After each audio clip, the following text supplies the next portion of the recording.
Hi guys! Welcome back again sa aking YouTube channel. So, sa video na ito, share ko sa inyo kung paano gumawa ng Oreo Polvoron. But before that, kung hindi pa kayo nakapag-subscribe sa akin, please subscribe to my channel guys. Keep on watching! 2 kilos flour, 1/4 margarine, 1/4 lard, 1 kilo white sugar, and 2 packs of Oreo, and 4 packs of Bear Brand Swak Pack. Any brand guys pwede. Painitin mabuti ang kawali.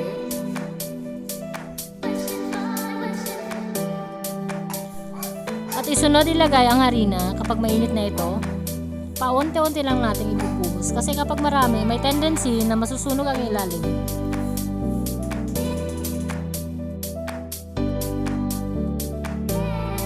Haluin mabuti para hindi masunog. Kasi kapag sunog siya guys, mapait. Tsaka dapat pantay lang yung kulay nila kapag naluto na. So ayan, naluluto na siya guys. Hindi yan sunog ha. Ganyan talaga yung kulay niyan. Haluin nyo lang ng haluin para hindi siya umitim.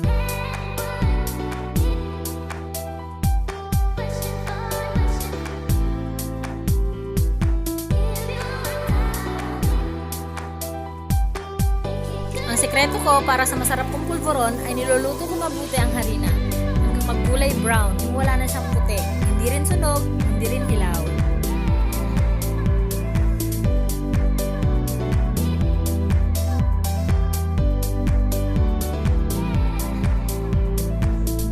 Yan, luto na.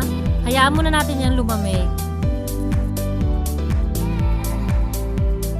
Ayan, malamig na. So, sasalain na natin yan. Kasi maraming buong harina. Hindi yan masarap kapag nakagat natin. So, kailangan natin alisin yan. O di kaya kailangan natin durugin.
Natitimplahin na natin.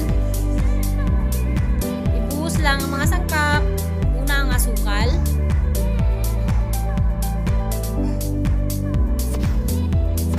Then haluin nyo lang mabuti para hindi mamuha ang asukal. Saka ihalo ang powdered milk.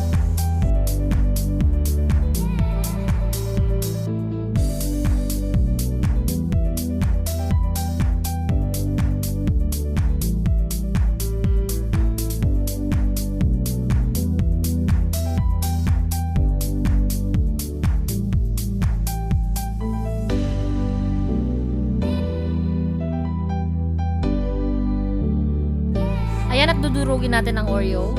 Kumuha lang ako ng extra na plastic para doon ko dudurugin ang mga Oreo.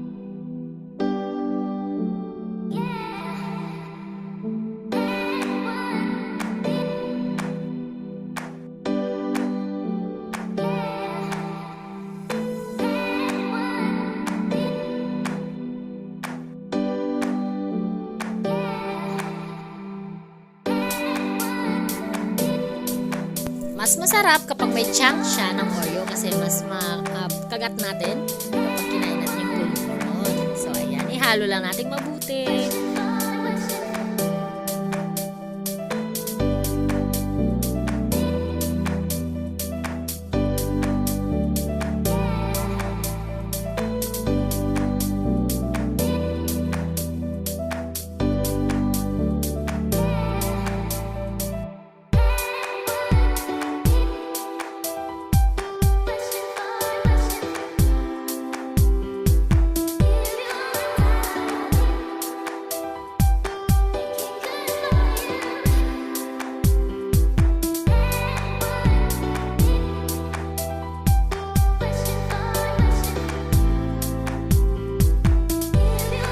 Tunawin lang natin mabuti yung margarine, guys.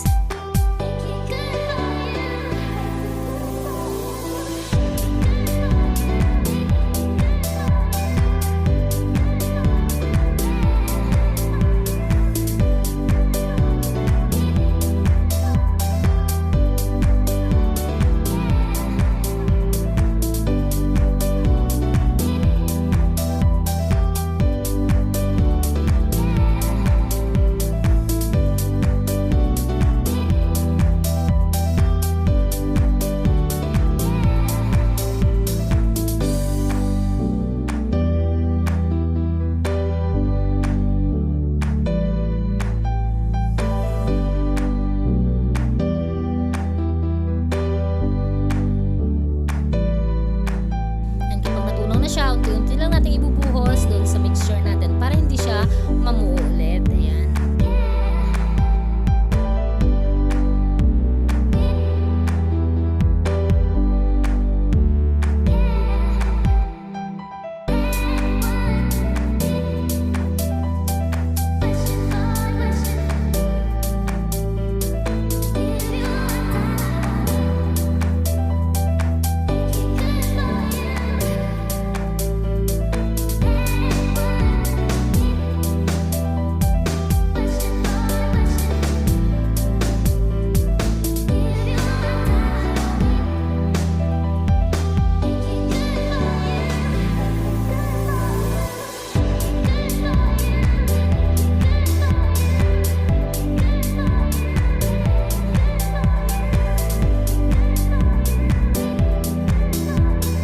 Nahalo na natin mabuti. Ready na natin siyang ibalot.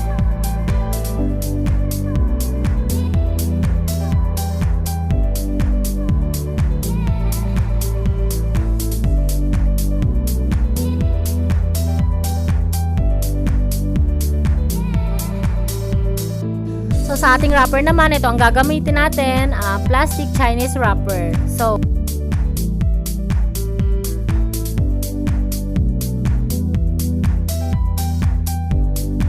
size na pambentahan ko ng 5 piso.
Sa paggupit ko ng aking wrapper, guys, dapat square. Hindi siya triangle, hindi rin siya rectangle. So, dapat square.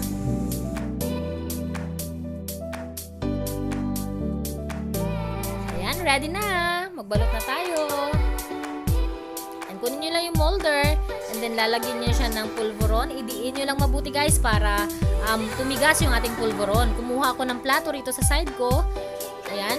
And then, dapat i-ready nyo na yung wrapper. Pa-diagonal guys ang paglagay ng wrapper. Hindi siya exactly na pa-triangle. Pa-square. So, pa-diagonal.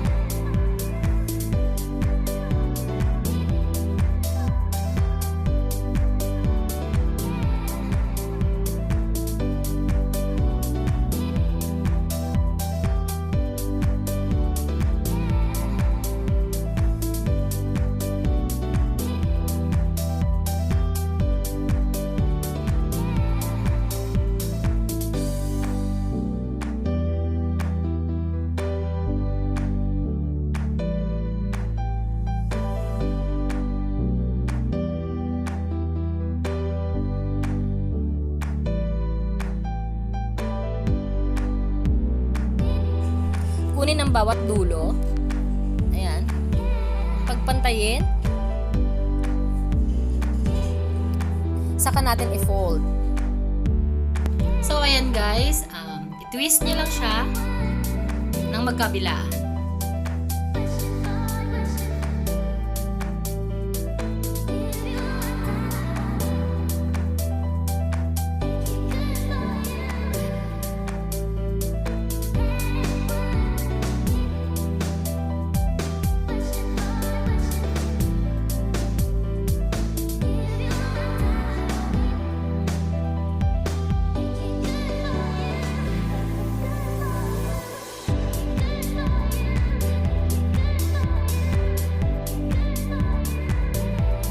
So, ayan, nabalot na nating lahat. So, mamaya, ilalagay ko sa description box kung magkano yung puhunan natin dito at kung magkano ang kikitain natin. So, nakagawa ako ng 423 pieces ng pulvoron. Kapag school days, guys, per room, binibigyan ko ng 50 pieces. So, imagine, guys, kung ilang room ang meron sa isang school. At hawak namin 16 schools dito sa aming lugar. So, kayo rin kung gusto nyo gawin to guys, subukan nyo na. Napakadaling gawin.